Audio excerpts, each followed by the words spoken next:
how to stop unsolicited Medicare calls. Hi, this is Kathy Bukowski. I'm the owner of CB Health Insurance and the CB Health Insurance YouTube channel, and welcome to today's video. This is a very popular topic these days.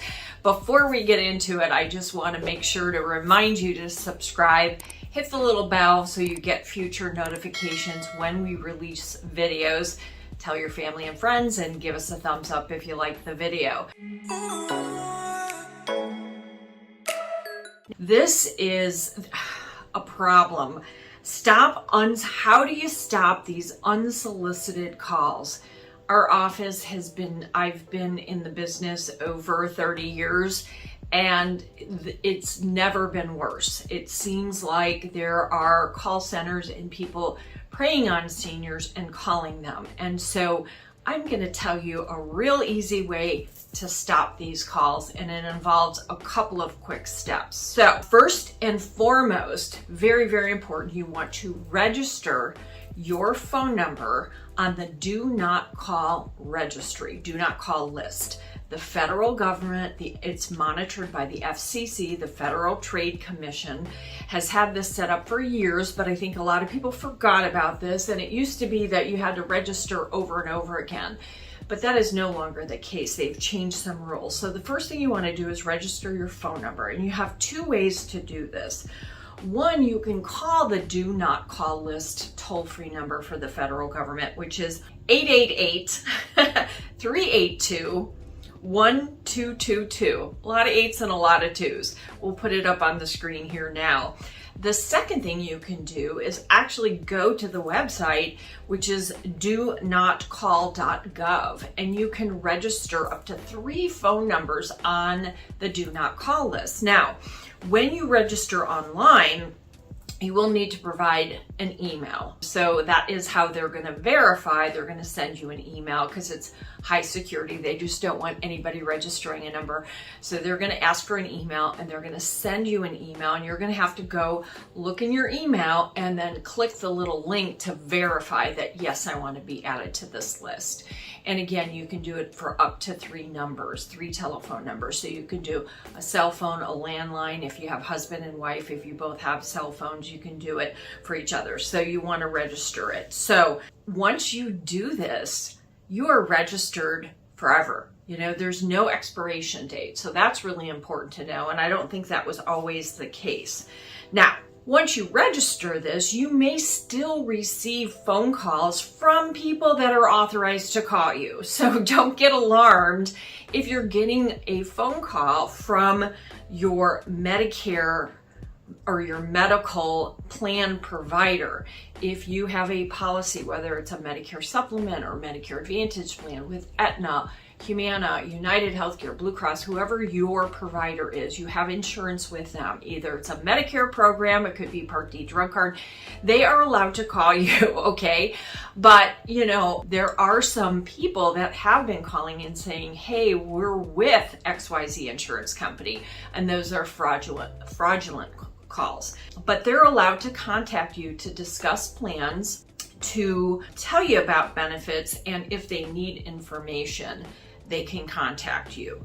Now, if you also, another authorized call would be if you went on the website or if you went to an event and you filled out a form that gave your authorization and consent for somebody to call you, then they are allowed to call you. So, you know, unless you tell them, no, I'm not interested, if you fill out a form online, that's probably, you know, they're going to contact you.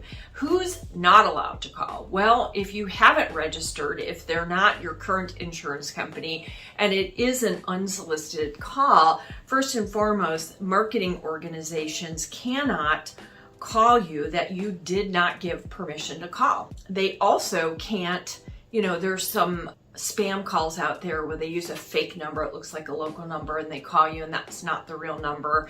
It's called spoofing. There's a whole thing on that. If you don't recognize the number, don't answer it probably. But people that have a fake number and you answer it and it turns out they are an unsolicited call, you don't know who they are, you want to make sure that you get some information. So we'll talk about that because you want to report it if you do get this call. But calls cannot be, any marketing calls or anybody that's authorized to call you cannot call before 8 a.m., cannot call after 9 p.m.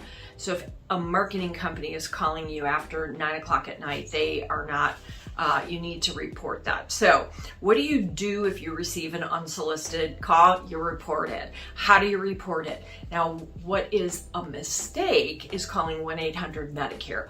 All they do is put it in a big bucket of complaints against agents and call centers. They don't actually do anything about it. You don't want to call 1-800-Medicare. What you want to do is go to you want to file a complaint with the FCC, okay?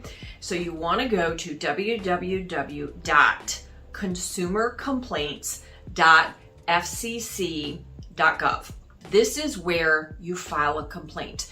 And the FCC is in charge of the do not call registration, and they are in charge of complaints and investigating if somebody is breaking that law. And oh, by the way, for those people that break the law, it's a $10,000 fine. So you absolutely want to report them, and you want to report them to the FCC. So there are 4 pieces of information, 4 things that you need to report this on the website, or you can call, and you can do either call or go to the website. You need first and foremost the date and the time that they called, right? Everybody has caller ID. Everybody has this. Even if you have a landline, your phone is going to have the ability to register when it shows you when the person called, the date and the time, okay? The other thing you're going to need is, what does it say on the caller ID? So if you have a landline or if you have an iPhone, it says spam or robocall. You can hit the little I and you can actually get more detailed information. If you don't know where to find this, ask your grandchildren or somebody that is familiar. There is a way to get that information there. Third thing you'll need is, what does it show on the caller ID? What is the name that's listed? Does it say spam? Does it say robocall, or is it a name of an organization, your Medicare or a Medicare helpline? What does it say on that caller ID? The 4th piece of information is, if you answer the phone because you think it's a recognizable local number, and again, these spoofing, they're grabbing a fake number, they're dialing, and it appears on your phone, but that's really not a number if you call it back. When you answer the phone and you talk to the person, what are they saying to you? How are they identifying themselves? Are they saying that we're calling from your insurance company and United Healthcare or some other carrier told us to call? Are they saying they're with Medicare? What are they saying? So those are the 4 pieces: date and time of the call, who is on the caller ID, what the caller ID says, or what the phone number is, what the caller ID says, and what do they say when you answer. So when you file a complaint online, you can either fill out this information online and hit submit. There's also the availability of downloading a paper form and submitting it to the government as well. And like I said, these people that are violating this rule, if you are registered on the do not call list and you're getting phone calls from a marketing organization and you have not given them permission to call you, they get a $10,000 fine. So we need to shut down these unsolicited calls. So the 2 things that you have to do is register on the do not call list, and make sure you list all your phone numbers. That's super simple to do. If you do get a call, you're going to want to file a complaint with FCC, not Medicare.gov, and you want those 4 pieces of information and fill out the form. We hope you found this information helpful. We hope that you share it with family and friends. Medicare recipients are just getting inundated with phone calls, especially as you approach the Medicare annual open enrollment, and there's a lot of violations going on. So let's crack down.